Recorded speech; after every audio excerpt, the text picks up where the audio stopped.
Daddy, tell me some more stories about your dad, and I'm gonna get at some of it on this here thing. I don't know of anything else. Why you do? Tell them again then. Tell them again. I know he, Tell him about the time that he was beating that old guy up. 1918 when that was. He was holding Bud, and I was standing in front of Mama.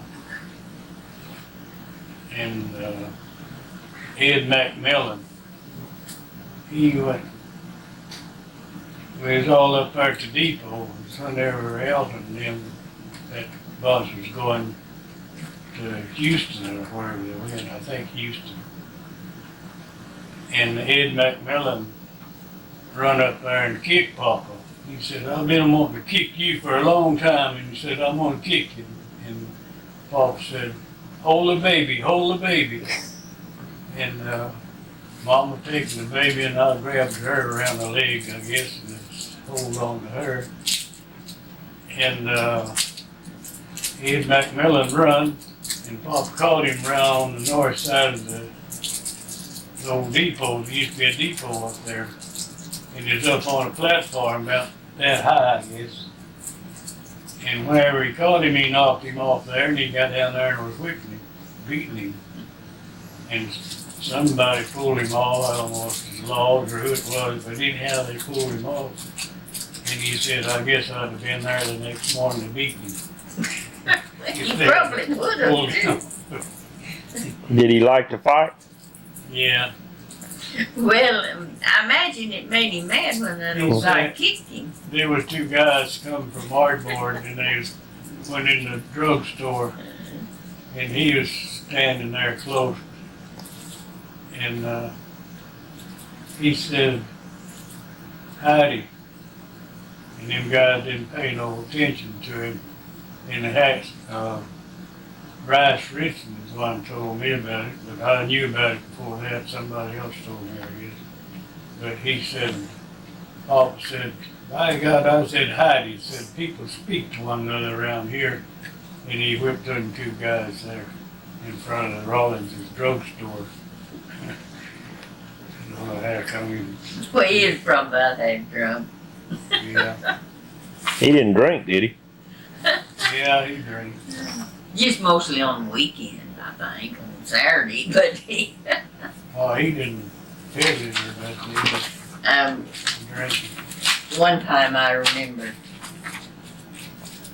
we was coming home, and we stopped up there where Mr. Kine used to have that store up there, you know, where the Y is. There. And Mr. Edgar, he was drinking, and he come out the car, and he was talking to what? Papa Is Eric away? about being careful driving. And Papa said, I'll be careful. These all belong to me. It's all of us, you know, and Mama. And so Mr. Edgar, he went on. Of course, we went on home. But I guess he thought, you know, Oh, he Victoria, had I've just lost my drugged needle. up. He Can you thought help me Papa find might it? wreck that car, I guess, and kill all of us. I don't know. Do anything with that? Tell Libby about when he come to California that time. Guadalupe. He just, See if you can help me find it. So I long. was at home or in the field, probably one of them women, Hubert Owens' wife. That was Hilda's sister-in-law. She come by me and she said, your dad's over in Guadalupe.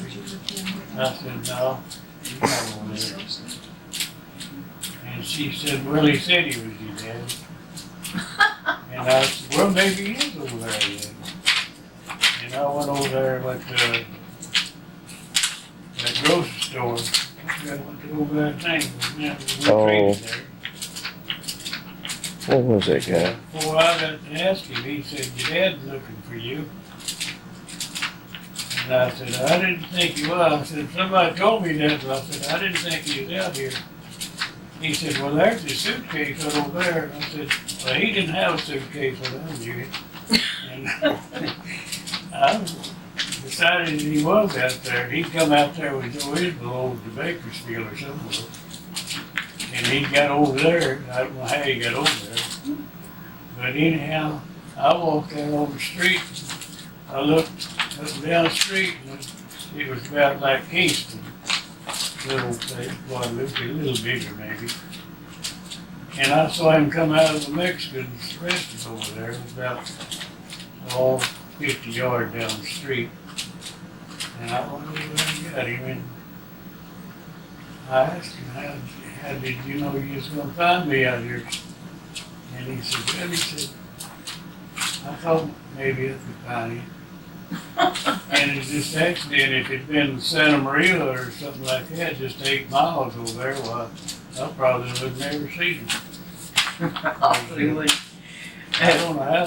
One time when I didn't know he was coming. When I was- Did he like those potatoes they put in the field? Yeah, he went down. They rigged up a bunch of taters down there. I guess 20 or 30 truckloads. They just had them rigged up in long rows. And Feeding the cows, wasn't I was part of the foreman for a while. And I had one of the pickups. So every morning when I started out to get the hands taken to work, he'd go. And I'd drop him off at that tater pile. And he'd pick up the taters. And I don't know, I guess he had 12 or 1,500 pounds. A whole bunch of sacks. And I didn't know what to do with them. And somebody's always hard out there, changing hands. And the first one thing, the old rich man run the Rosemary run it, you know. And he was a millionaire. And everybody that come by there, them field guys would hire them. And the first thing I'd do is give them 100 pounds of potatoes, you know, or a sack, whatever was in the sack. And I'd give a lot of them away, but he brought 1 or 2 back to show them to people. And I'd take him over there just about every morning. He didn't have nothing to do with it. He'd, What'd they do, let people pick them up? Huh? Fed them to the cows. Oh, they brought them from the warehouses. I mean, from the, place where they hauled them in. They had too many potatoes, I guess. They just They- threw 'em away. Maybe Rosemary was their way because they couldn't get what they wanted.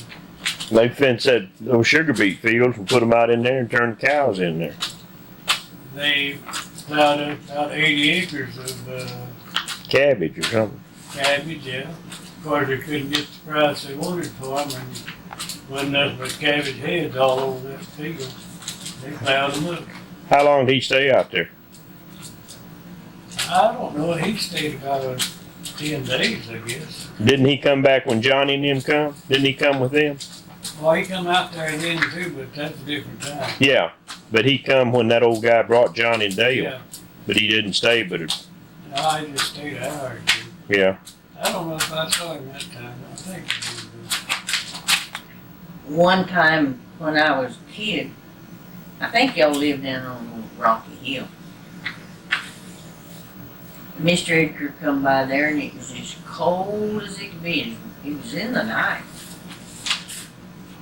And it was cold. I mean, it was really cold. And he was walking.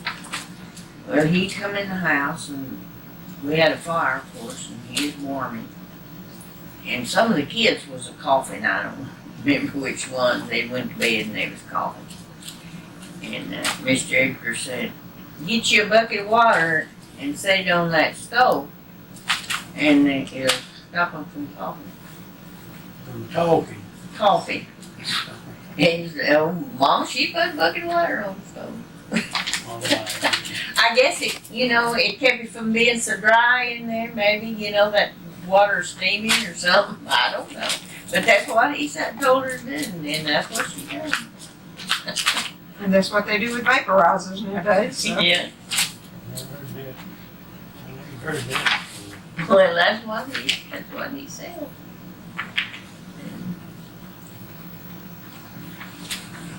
But he is walking home. He liked to fish too, didn't Didn't he like to fish? Yeah, he'd go fishing. He's over at Johnny's. And they'd go fishing down in Glacier Creek. And they'd go, if it's bad weather where Johnny couldn't plow, but they'd do that every day. Oh, Johnny'd say, where are we gonna go?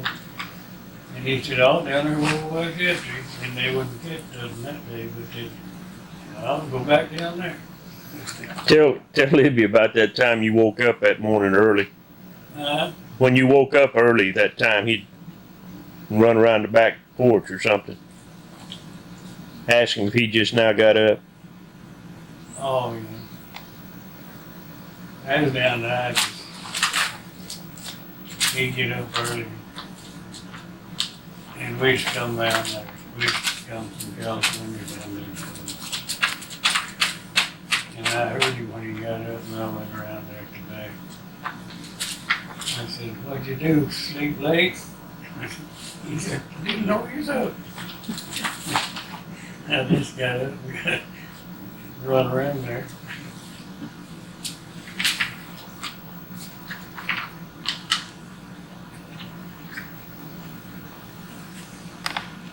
Us kids used to watch him. He had 3 or 4, maybe 5 mares to have the colts, mule colts. And he'd put them up, sometimes he'd get a cornfield where it had corn, gathered the corn, they'd let him put his mules and mares down there. And there'd be young mules, but sometimes whenever he got ready to shear them, or they'd have kookaburras in their mane and everything, and they'd choke them. They'd put a rope on them and they'd choke them down, And them little mules, they'd breathe real hard. And us kids, me and Roy and Bud, I guess, me and Bud maybe, but we'd watch them and we'd get scared because we thought they was gonna kill them mules. And they'd be breathing real hard. Looks to me like they would have if they'd have held them like that very long. Cut their mane off, little colts, 6 months old, and they were so. And they'd cut their mane off and cut all those kookaburras out of their tail and everything. Then one time he taken a load of cane down to Lynn. They had a syrup mill down there. And he'd taken it down there, and he had one big bay mare, and he bought a black one. It was hadn't been broke, big one too, and he bought her from J.B. Heath, and he worked them down there at that syrup mill, taking a load of cane down there. Well, they'd make syrup, and he'd go back later, a few days and get the syrup. And he went down there, but when he taken the cane down there, he didn't have nothing on the wagon when he come back. And he went through a gate up there in the corner of the pasture, in the southwest corner of the pasture, and Mr. Black and him lived right across the road from that. And his barn was on the north side of the road, but his house on the south side. And he just got the line. He walked alongside the wagon, he was going to drive him through the gate where that black mare he got to JB was wild and the big one. And then she touched the wire with her foot or something and scared her and they run. And he just got one line, they jerked the line out of his hand, I guess. He had one, but he circled them around and around for a while. And they finally got loose and they run across the road where it went down in that ranch, and it towed the wagon up high. The bed towed it way up high, and they tore the wagon up, and they got straddled of that fence that went from Black's old place, Rawlins used to live, down towards where Baxter lived, and they got straddled of that fence. And he had good harness. What he used to do. It cut them all to pieces. Work on your thing. And had white rings all over, spreaders, you know. And they just scattered him all up and down the road I'd help you. around that It's fence. too long. And It takes too long. the one that was crazy, the black one, it just cut her all to pieces. And that other one didn't get cut. No. She just pulled her, kept her pulled against the fence, I guess. And they run down that fence. She was probably trying to stop that other. Down to that running. bridge, they run down to that, near at that bridge, and then that black one come back over the fence. And they got the neck yoke, they had the neck yoke on them. You know, one neck yoke is from one to the whole tongue. Well, they just had that, they didn't have a wagon by then. And whenever they done that, they run into a tree and it stopped her. And he got Doc Moore out there that afternoon late. And he sewed him up, sewed that mare up. And I don't know how much it was, but a lot of the stitches, probably 150, 200 maybe. And they was gonna put her in the lot. They had her outside the lot, and they was gonna put her in there. And there's some place on her feet where they didn't sew it up. And Doc Moore, he throwed some line or some white, I think line, maybe, on them cut places. And she jumped through a big wooden gate. And she hit it, and she pushed it through the, where it was already open back, but she pushed it through the other way. And when it did, well, it broke off a lot of them stitches loose. She died that night. Where was he at when he got kicked? Where we live, Yeah, how'd he get kicked and all? oh, he was, I was sitting in the wagon talking to somebody. And, You were there? But, You were there? yeah, but I just got out of the wagon and walked out towards Tish Reed's Tish's barber shop. Yeah, by himself. And there was a horse I tied said, none of behind us are gonna come out with you. the wagon that I was sitting in. Put shoes on. And it belonged to One shoe on Bud Go Weininger, outside. the guy It's that I too worked hot. with, He's not some gonna come out out with there, her. Wallace's. She probably won't stay very long. And he brought it up our town that Monday, I think his first Monday. And it was wild horse and Papa. They said he just come up behind it and slapped it on the hips, you know. And it jumped against the wagon and kicked back and kicked to the side of the head. And Harv's party, Aubrey's daddy, he run out there and he said, John Edgar got killed. And so I went back out there. And by the time I got back out there, Fred Reed and John and Fred and somebody else was carrying him up by where we were sitting and taking him to Dr. Holland's office. Then whenever they got him over there, Dr. Holland, he couldn't do no good, so they take him to D-Ramp. And they figured he'd die before he got over there. Where you can see his head, hole in his head, big place. And Roy drove Audrey's car, I think, and taking him over there. And he come back that night. He was still with her. That is when, about Huh? what year was that in, reckon? I don't know. That was in the 20s, wasn't it? We lived When they out had there. that wagon yard up there, where he was at, out there, No, it was out there. Well, he lived Wait, 30 where or they 40 put the years wagon after that then. Oh, yeah. they Oh, called it, First Monday, and they had Yeah, put horses, things yeah, up they there. had. Did that happen in Medill? Yeah.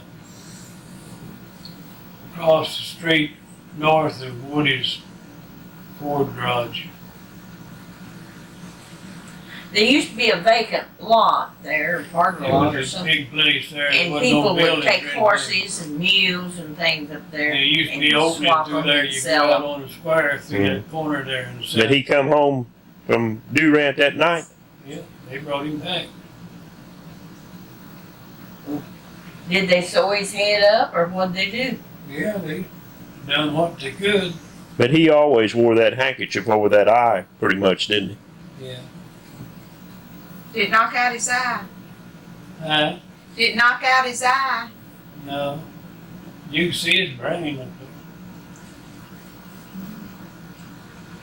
But he always wore that handkerchief stuck under his hat, cover that eye up a little bit. I guess it bothered A him. lot of times, yeah. Probably the light bothered him. But whenever he come to, he asked who hit him. And they said a horse kicked him. He's ready to fight somebody. Huh? He was ready to fight somebody if somebody hit him. He thought somebody hit him with a, I don't know what with. Well, he probably happened so soon, so quick, he didn't know what hit him, probably. You ever know of anybody whipping No. But it's a miracle he didn't get killed. him? He was a pretty good man then, huh? Old Knight, him and Old Knight had a fight. They was friends though, but they was both drunk, so they had a fight. And Papa went over there the next morning. They was pretty close, lived pretty close, I think. And I guess it might have been when they lived down on Buncombe Creek. But anyhow, they had a fight, and Papa went over there the next morning. And old come out, he said, "Go home, John, I don't want to fight. I don't want to fight you no more." And Papa said, "Oh, but didn't come over here to fight you." He said, "I want to know what you hit me with. Was that a riding cultivator or a walking cultivator?" Oh, dear. But, What'd your mama think about all this fighting? He drank whiskey home in the room out there at Winston. There was a big room went out south, and there was a porch all the way around that. And then when it got back to the wall, there was 3 rooms crossways, and that one room joined them up, you know. And then there was a fireplace in each end of them 3 rooms, and there was 2 rooms. The back of them, it went this way. And then the room where we had the separator, there was a hole in the floor about that big. And whenever he'd come in, if he had whiskey, Mom would pour it down through that hole.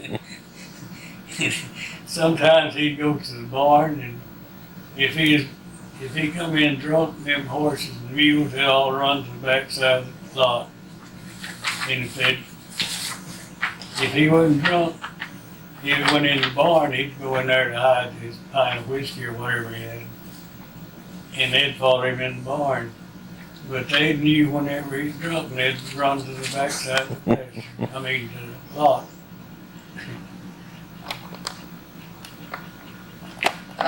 Grandpa was telling me about this man that he knew when he was real young. And he said this man had this little mule, so he was gentle little mule. And tell me what you remember about his brothers. About his daddy, Your daddy's brothers. brother. Yeah. You said you remember seeing Richard one time? I knew Dick one time. He stayed all night with us, him and his wife and 2 boys. His boys was about mine and Roy's age, I think, Where were y'all living at then? at Weaverton. They come by there in a Model T and stayed all night. But Uncle Tom used to come, probably once or twice a year. He'd come, him and Aunt Josie'd come down there. But Uncle Cam does come one time, is all I remember him coming. And that's the only ones that I knew coming You didn't know Lee Coates? there.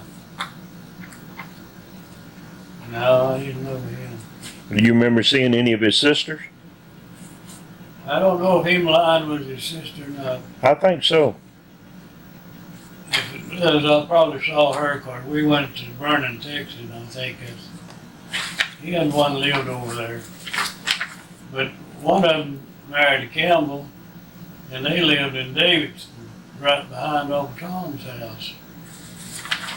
But I don't know if I remember seeing her or not, but I stayed with old Tom for a few days. Reckon that was some of my kinfolk? I don't know. Was he the one that had the gin and everything? Old Tom was. Yeah. In Davidson? Yeah, he was part owner in the gin, and he had the interest in the bank and had all that cotton land out there. Oh. He was pretty well off.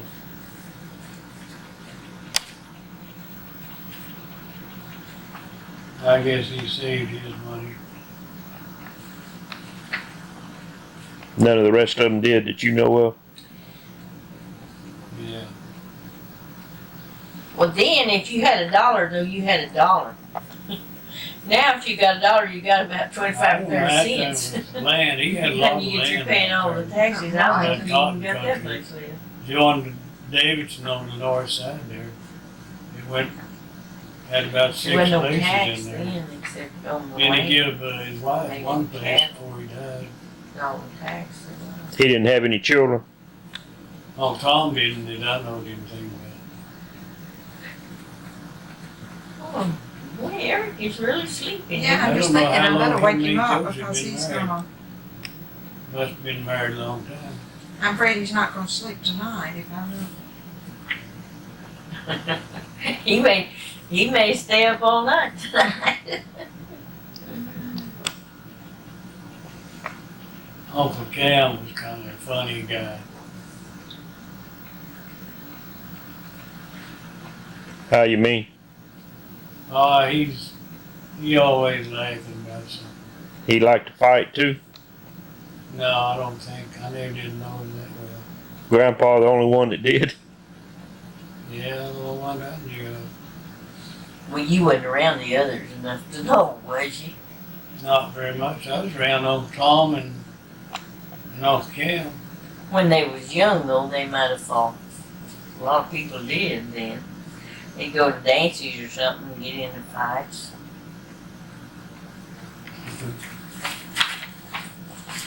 Get to drinking, have fights.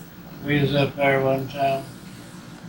Me and Papa and probably Johnny or someone. I think George Barnes. And up there used to be a Vanward gin there. A what? It wasn't there then. What? Gin. Oh. Gin cotton. And there was 2 big old round barrel tanks there, big tanks. And it's pretty close together. And we just had some bottles back there and we was drinking. And one of them guys, I don't know who it was, he said, "Give me a drink, John." And he stuck his hand through there and Papa got a hold of his hand and was pulling there. Them tanks was about that close together. I thought he could pull his arm off. You might have. That man, old guy was really like a pig, more loose. I don't know who that was. I'd hate for him to have to hold my arm something between me and him. You probably wouldn't have no arm left. He was a pretty strong man then. Yeah, he was plenty strong. He got a lot of bumps, but I guess he's lived the way he wanted to live. He lived, what, 90 years old when he died, wasn't Yeah, like 2 months.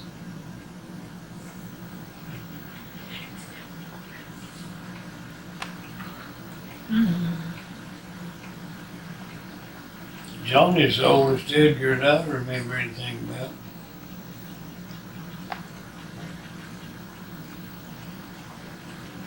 he? He's what, 92? Mhm.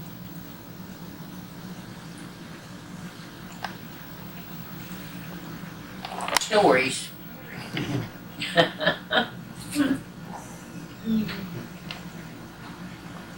Well, they let him come home when Alton, they was hunting Alton, didn't they?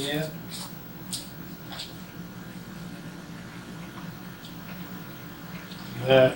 Some of them guys that was guards over there was from a deal. He carried grub out there to the guys that worked out on the roads. He take the wagon. Grandpa did? Yeah, he drove a team out there at lunchtime and take food out there to them. And one of them overlaws, he said, "John, I told you a dozen times not to walk between me and them men." And Papa said, "Oh, they're all right. They're good boys." I don't know who that was. I don't know if it was Hans's leg or not. And how long was he over there? No, he got 4 years. The 7 months to the year, 28 months. But he come home and stayed 2 or 3 months once. Then he got to drinking and they turned him in, so he had to make that time up. But he had he's probably about 3 years out. Well, according to the paper I read, he turned himself in when all that happened, didn't he? I don't know. I think he did. Well, I don't think Mr. Edgar intended to kill anybody. I think Oh, he didn't like that guy.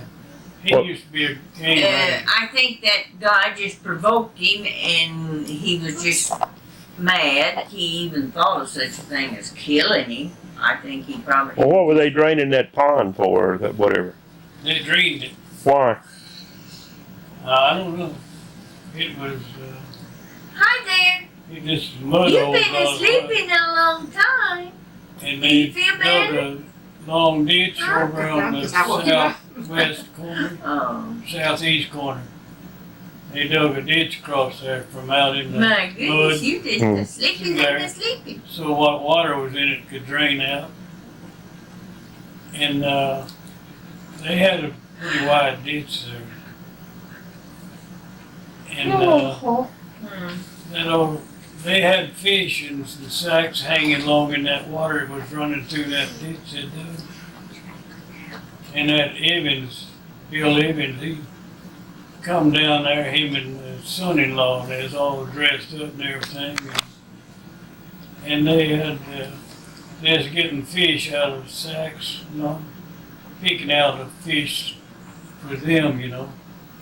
And they got the Papa's sack, and Papa told him, he said, "Put them back in the water, Bill." He said, "They're dying now." And he didn't pay no attention to him. And Papa couldn't reach him across that ditch, pretty wide. They dug it. And he slapped him with a shovel. He hit him too hard. And he lived about 8 or 9 days, I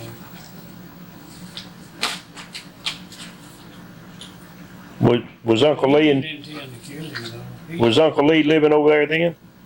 Was that on Uncle Lee's place? No, Lee didn't live there then. But that's where it's at, isn't it? That place. Old tank place. Yeah. Yeah. But Uncle Lee didn't live there then. Oh, no. He didn't live there for a long, long time. See, we lived out Weaverton, I think, when that happened. He was just over there getting fish. Huh? He was just over there getting fish. Yeah, we lived out Weaverton then. Whoa. But he helped us move, though. He was there when we moved from out there down on Underhill place. Honey, I think y'all lived up there on the hill when that happened. We I lived up there remember when he that got kicked. happening. We lived up there on the hill where the house burnt when he got kicked. When he what? When the horse kicked him. When he went to the pen, you lived up there too, didn't you? No, Well, what? we lived in Weaverton. Nah, I wouldn't have knew nothing about it if you'd have lived at Weaverton. What'd your grandma or your mama do while he was gone? cooked for us 4 boys. Were y'all the only ones at home? Yeah. Y'all just kept farming the place? Then we moved down to Underhill Place and farmed that. Then we moved over there on the Rocky Hill and farmed there a year or 2. When'd you go into CC's? In 33. He is home then. Yeah.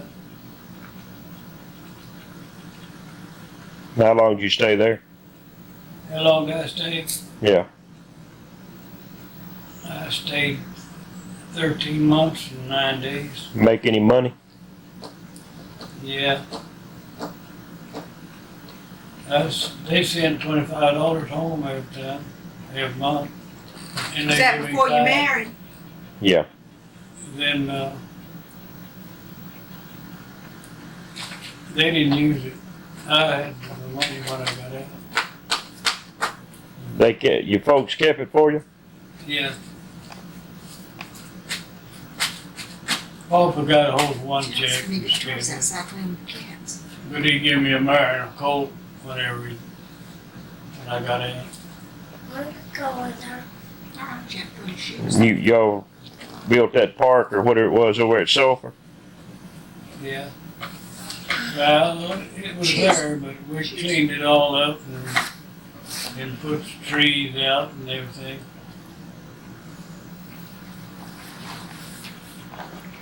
It looked good when we left it, but then was CC'd after I left. It was about, I don't know, all of them. There was a lot of them got out when I got out. Of course, went in there when I did. That was when Roosevelt went in. Or, When they had. Did you ever come home while you were up there? You come home while you were up there? Yeah. How'd you get home? Catch a ride. Sometimes we'd catch a freight train. The trains would come in there at Sulphur and back out on the main line. And sometimes it'd be about 6 or 8 of us on there when it went back out. How'd you know where it's going? Well, we know where it's going. We'd ask them. And we'd sit on flat cars and go across them bridges, and the wasps would fly up and try to sting us and everything.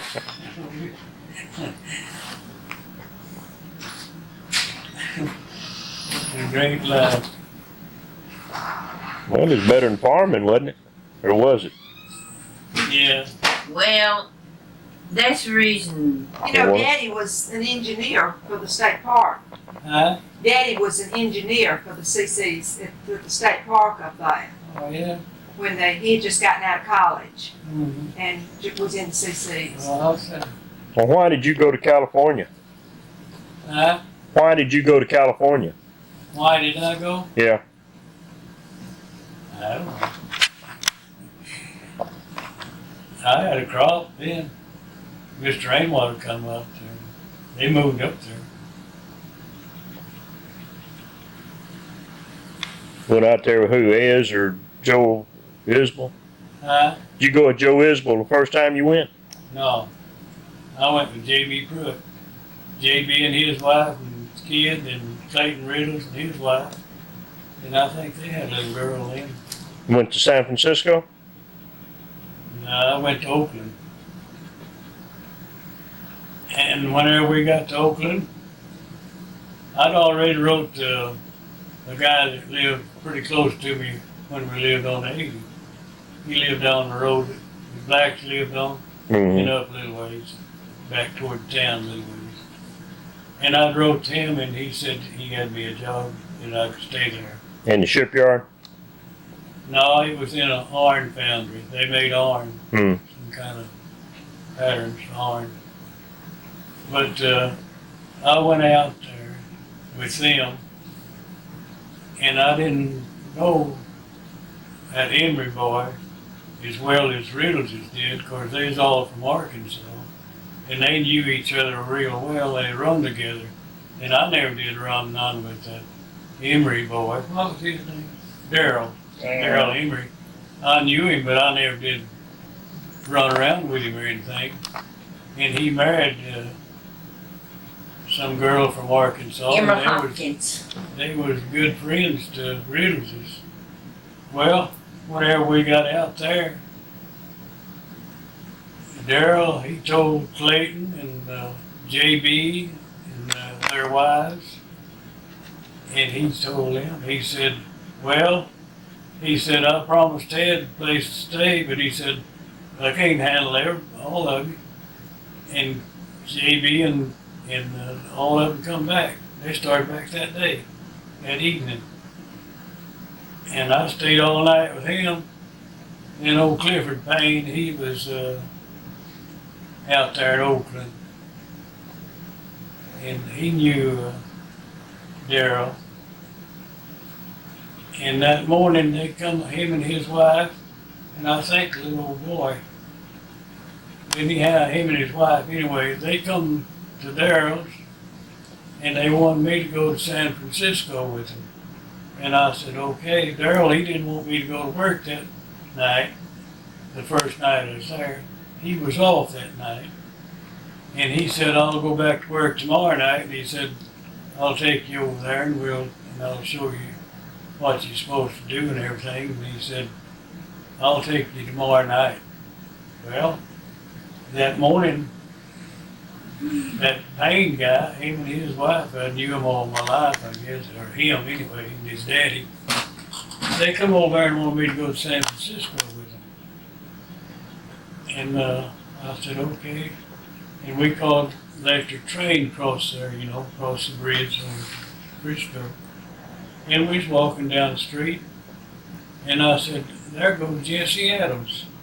And Clifford Payne, he said, well, that's where we're going, down to her house. I said, well, that's her going there.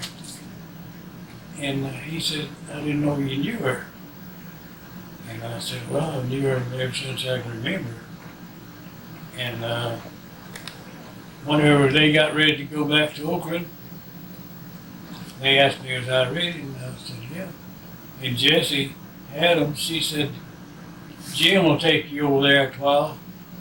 He said, she said, you just wait here, and Jim will take you over there whenever he comes in to work. And I come in, Jim come in after quitting time, and we're sitting in the house there, and he got over to me, and he shook me around and wrestled me down to the floor and everything else. He's a big old guy. And we sat around there and talked for about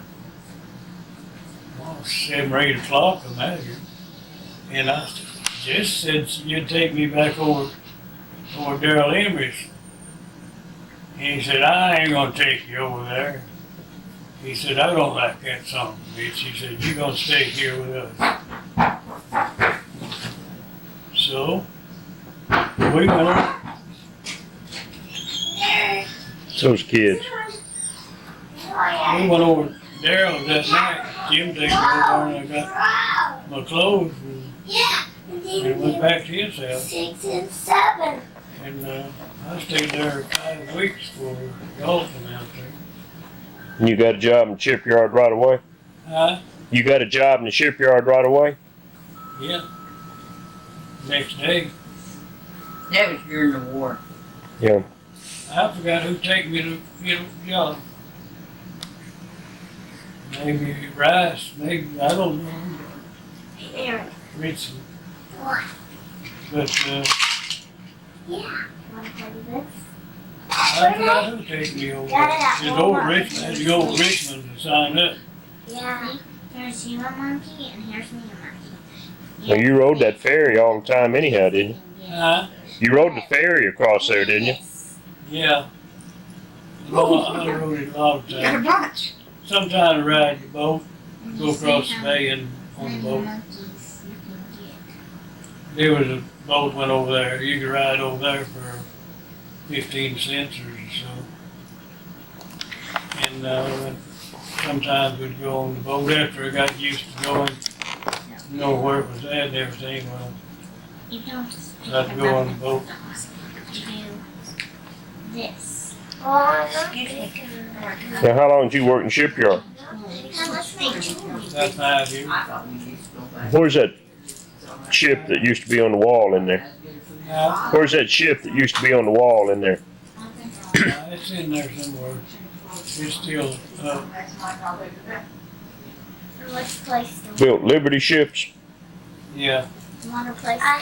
it was You want to play store? 10,500 ton. No, 12, I guess. 12,500 ton. How long did it take y'all to build a ship? Oh. We built one in 2 shifts, I think.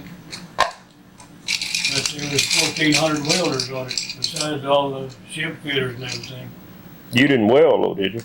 No, I was ship fitter. I was fitting, Sis, y'all sing call. you know, the bulkheads in our big walls Mm-hmm. in between the roofs. We'd set them and anything, you know, the floor and all that. They'd bring big chunks of it in there. Come on.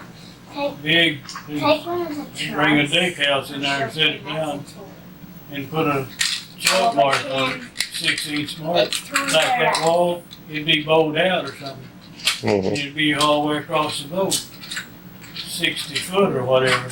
It'd be warped, and they'd put a 6-inch mark on each end of it where it was made, you know.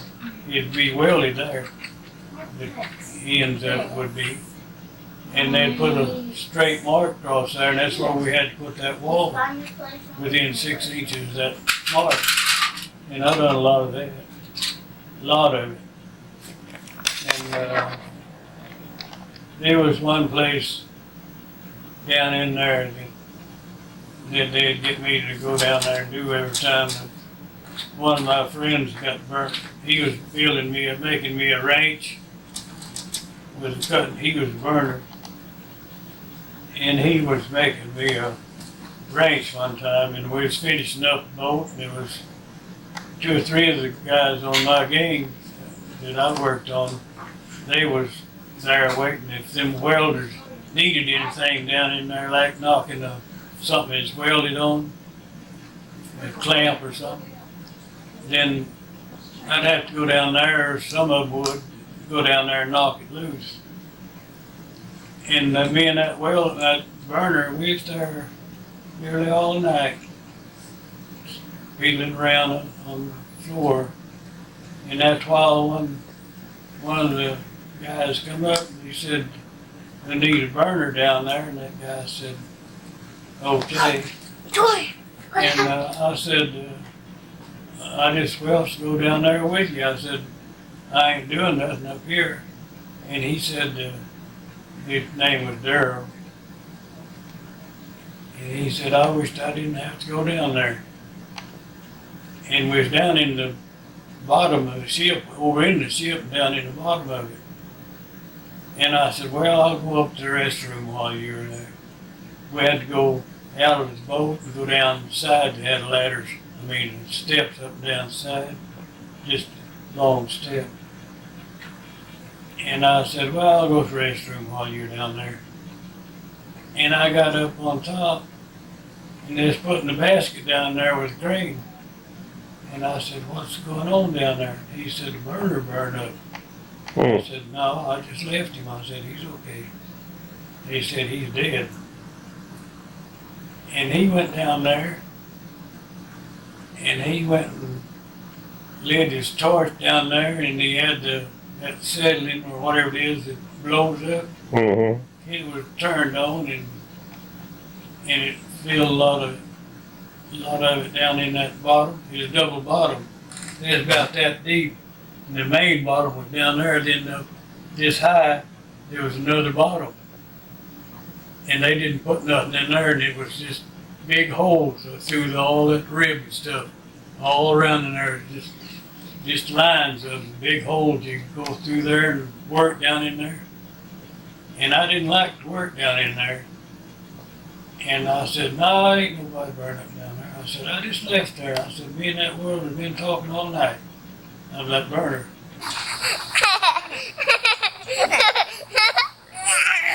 All right, this is the 6th day of June, 1998. Nothing like trying to get moved in a house with 4 grandchildren and a grandma. All right, y'all. Y'all tell Aunt Kay and Aunt Mariella and Uncle Jerry, hey. Hey. Hey. Where you going? We better put up. We don't. Then all that happened to him.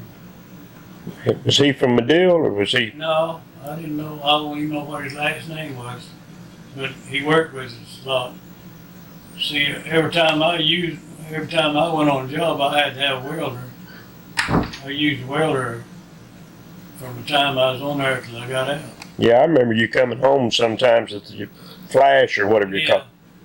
Yeah, they'd get too close to that. Sometimes you just, well, might be a hole in something from the well, and they'll touch the metal with their torch, with their welding outfit, and gives you a flash. But,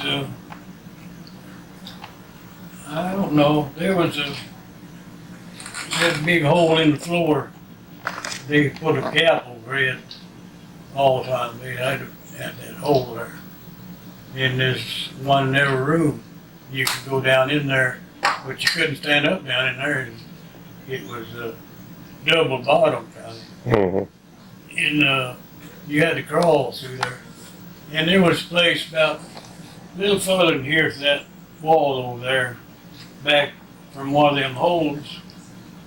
And not nearly every time that a new boat went in the dock, they got ready to build a new one, I'd have to go back in there and mark where to put, they call them dogs, this little iron like that.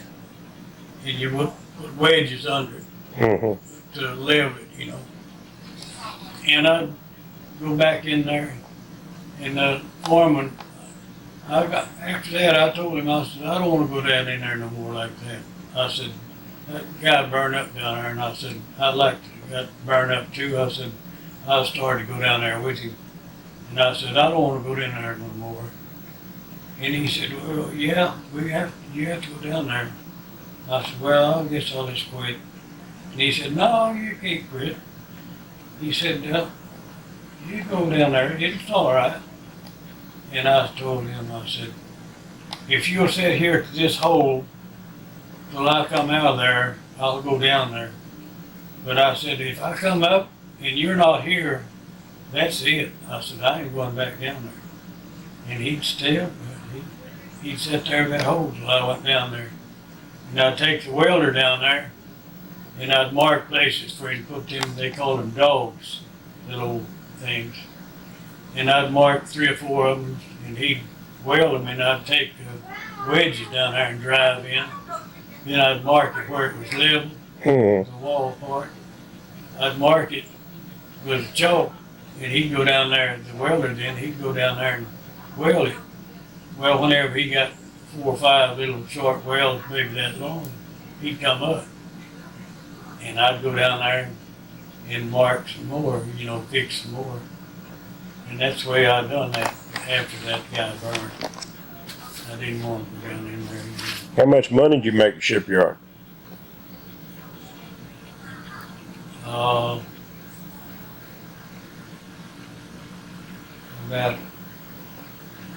I don't really know.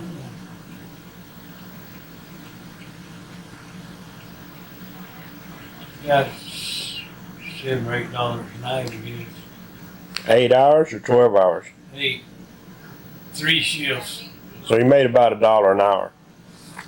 Yeah.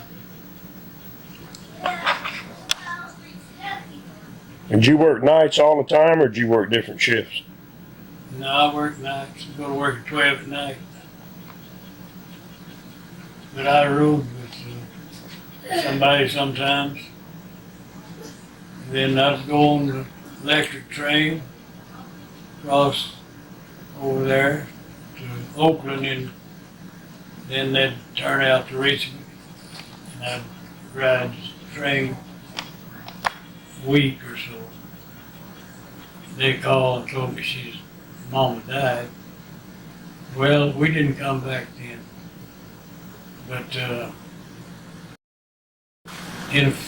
after that, Preach wrote me a letter and explained a lot of stuff to me.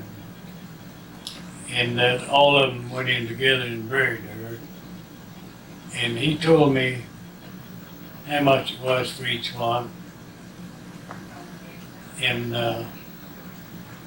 I sent him $100, but it was only about $37, I think, something like that. You're a share? Yeah. And May didn't pay anything, so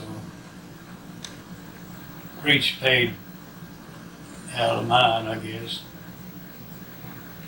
And then I told Grace, I went to work that night. I had to go to find her. Of course, Ed got mad and moved out. Whenever we went back out there, Buster and Stella had stayed there a day or two. At your house? Yeah. And Grace Mack they had a room of it too. There was only about 3 rooms, and Max and Grace had one of them. Is that on Dolores Street? Is that on Dolores Street? Mm-hmm. Well, we went back out there, and Grace, she every once in a while, she'd say, I can't find a thing. Said they moved everything and all my dishes and everything else. Said I can't find a thing, and she'd ask Lynn about it. And I was sleeping in that room there where we slept. And I said, Grace, why in the hell don't you go down there and ask Stella where that stuff's at? I said, Lynn don't know where it's at. I said, she was with you. We was together. And they got mad, you know. And they didn't even go to bed that morning after I said that. They went out and went over to the shipyards, and they had a bunch of places over there built for the guys that worked. You know, and they went over and rented one of them. Well, when Mama died, I had to go work that night to tell her, of course she wouldn't tell us where they was at. And I knew where she worked. She worked out on the assembly line where they put the big parts together. And she was welder. And I went over there and I told her.